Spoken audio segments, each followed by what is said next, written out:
Good day mga kanapahay.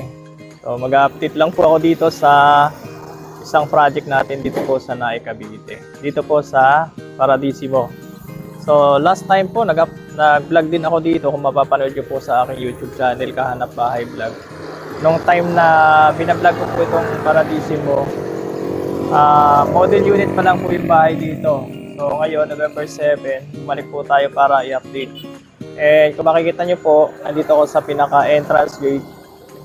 And nung time din na yon, binubungkal pa lang po itong pinaka-entrance gate nila. And kung makikita nyo, napakaganda na po ng kanilang entrance gate. Ayan po.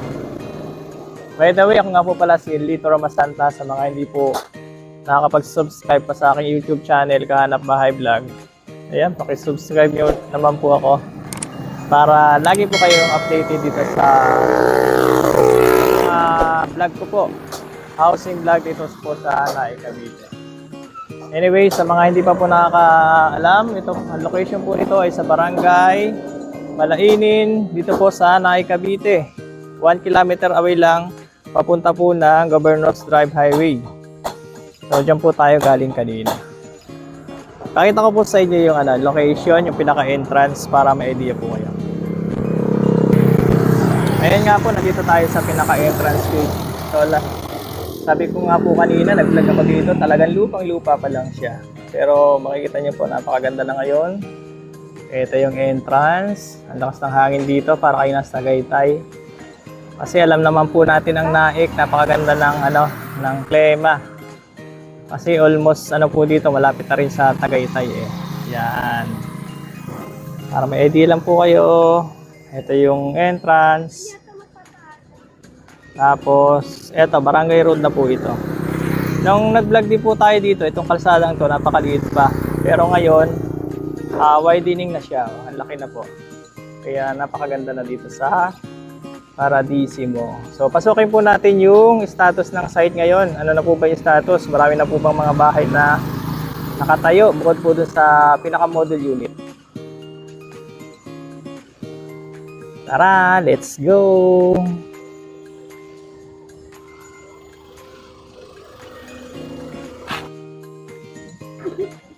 Ayan guys, nandito na ako sa pinaka-site mismo ng Paradisimo po. Yun nga, last time po nag-vlog ako dito, wala pa talagang dinedevelop pa lang. So ito po yung status sa mga buyers natin. Sa mga makakapanood po nitong vlog ko, ito na po yung status ng ating Paradisimo. So, land development na siya. And, marami na po mga nakatayong bahay. Ibig kong sabihin yan, mga full DP na po yan. Kaya, mga ginagawa na yung kanilang mga bahay. Yan. So, mga single attached bungalow po yung mga ginagawa dito. So, sa mga kababayan po natin na gusto mag-invest dito po sa Paradisimo, sa Naik, Cavite nga po, yan, invest na po kayo habang meron pa tayong units.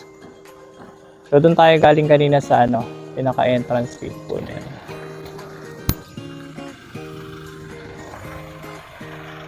Yan, dito tapos, pumasok tayo dito. Ito yung pinaka-model unit natin. So, 4 pong klase kasi yung model unit natin dito. Yung Sophia. Tapos, si Chara, tsaka si Shena. Maganda po ito kapag sa mga natin. Sa mga senior natin, di ba? Kasi hindi na medyo mahina ang tuhod, di ba? So, hindi na sila akit ng second floor. So, kaya mga ganitong mga bahay na lang po yung ating ibigay or iregalo sa ating mga magulang, para hindi na sila umakyat na second floor. I-share ko sa inyo yung mga mga units natin dito sa mga hindi pa po nakapanood ng aking vlog. Ito nga po si Sophia model single attached unit. Meron po tayo ditong complete turnover at saka standard type or bare type. Kung gusto niyo po naman ay bare type. Ayan. Ang lot area po natin 72 square meter, floor area is 30 square meter. Yep. So, ito kasing si Sophia po ay medyo sold out na. Pero minsan may nagre-reopen. Kaya isama na lang natin din sa vlog ito. Yun nga, lot area 72 Ang floor area natin is 30 square meter. Complete turnover, 2 bedrooms, dining room, living room, toilet and bath, at saka meron siyang parking. Single attached, ibig sabihin itong kabilang side na to is naka-attach dito sa kabilang bahay po. Tapos etong kabila, open space siya. Ito yung pinaka-parking. May space pa kayo dito sa gilid na around nasa 1.5 meters. Ito po yung pinaka-parking natin. Ganyan yung bahay niya. Bungalow type lang siya. Tapos yung harapan, ganito lang po. Sir, open ta na. Ayan. Silipin lang po natin yung loob. Ayan, ganito po yung actual na turnover natin. Complete na, naka-tiles na. 40 by 40, white color yung tiles natin. Meron siya 2 bedrooms. Ito yung pinaka bedroom number 1. So yung CR po natin nasa gitna lang. Ito yung CR natin. Sa gitna siya. Ayan, complete accessories na rin po yan, naka-tiles na rin siya. And then bedroom number 2, pinaka master bedroom. Ayan po. So kapag ganito mga bungalow pa ito, tama-tama po ito sa mga sa mga senior natin, sa mga nanay natin, para hindi na po sila mahirapang umakyat sa second floor. Ayan, ganito lang po siya. So pagpasok, dalawang rooms, isa yung toilet and bath nasa gitna po. Tapos ito yung kitchen. Ito yung pinakalanay naman. Lanay area going to dun sa service area. Para hindi na po kayo umikot dito sa pinaka-entrance. Yan. Kaya lang, bawal po siyang buksan ngayon.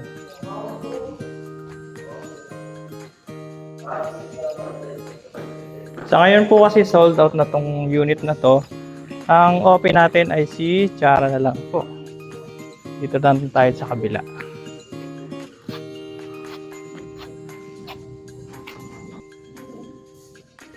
Ayan, ito po. May open pa po tayo nitong si Chara. Ayan, 90 square meter. 30 square meter yung floor area po natin. Complete turnover na po yan. Single attached din. Ayan yung bahay. Ang ganda. Ang ganda nito si Chara model. Pinakamagandang model po ito dito sa Paradisimo. Ayan, makikita nyo po. Ayan.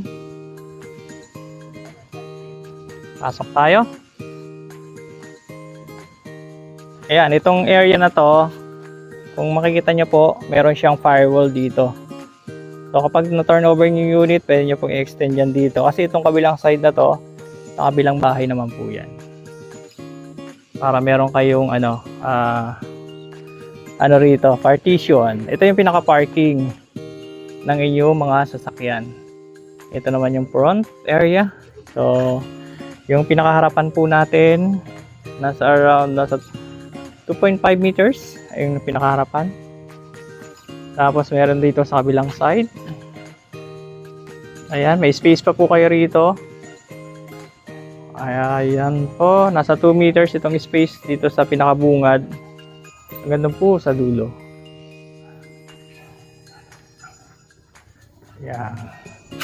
Ano po ito, expand na to sa dulo. Kumbaga nasagad na yung kanyang pader.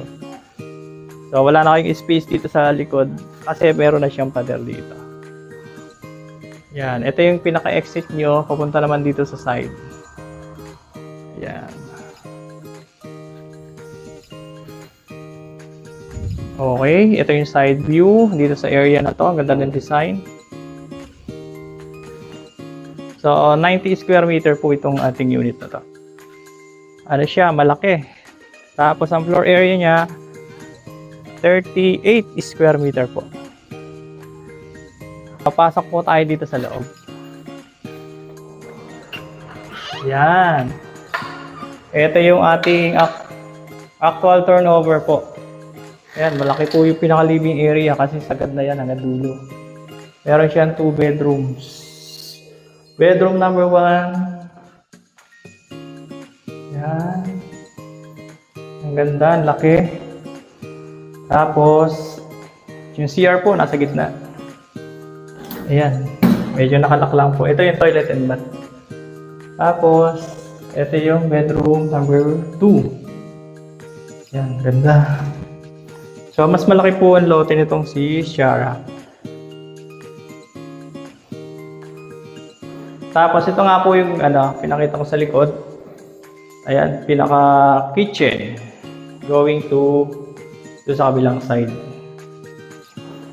Okay.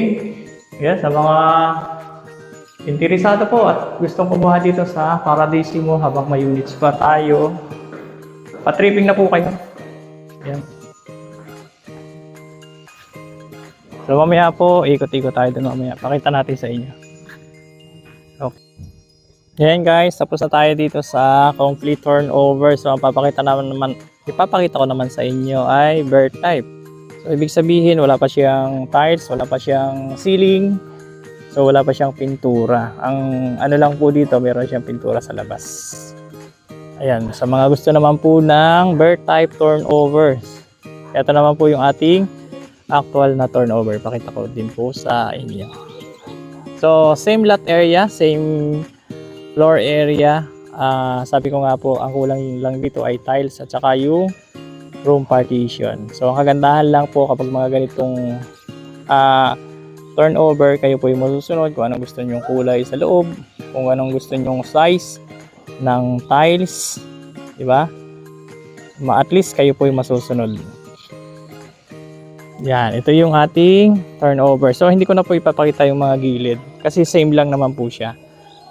Loob na lang po yung ipapakita ko sa inyo. Let's go!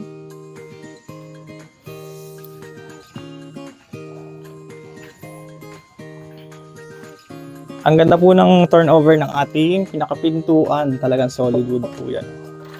Matibay. Yan.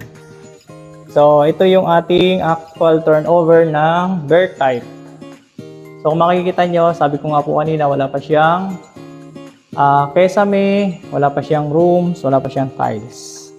So, kayo na po yung bahala mo palagay niyang rooms at saka mga tiles. Yan. Ganyan lang po siya. Open. Open box siya. Yan. Ang ano lang po rito, meron siyang CR dito. Gawa na po yung CR nito. Kayo na po yung bahalang magpalagay ng partition dito sa mga kulay. Or kayo na po yung bahalang magpapintura.